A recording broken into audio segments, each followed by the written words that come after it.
Suonata la prima campanella per migliaia di studenti veneti tornati sui banchi di scuola dopo le vacanze estive. A Padova sono più di 107.000 gli alunni che oggi sono tornati in aula, numeri in calo rispetto agli anni passati. Chi non cala ma invece aumenta è il costo dei libri di testo e così ogni anno i genitori dei ragazzi devono fare il conto con il caro libri, volumi costosi che cambiano di anno in anno, spesso non possono essere venduti o acquistati usati perché vengono costantemente modificati nei testi e negli esercizi. Per questo la Di Consum Veneto, che cerca di tutelare i consumatori, lancia un appello perché le famiglie più in difficoltà vengano sostenute con strumenti fiscali che consentano di risparmiare nell'annuale salasso di inizio scuola.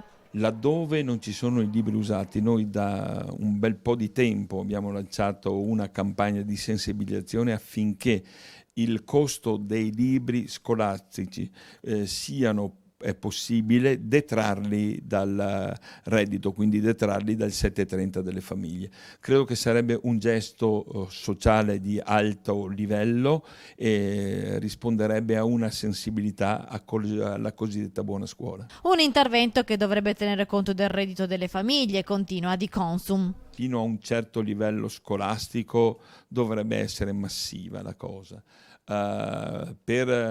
Per esempio, per scuole private, bisogna agganciarsi al reddito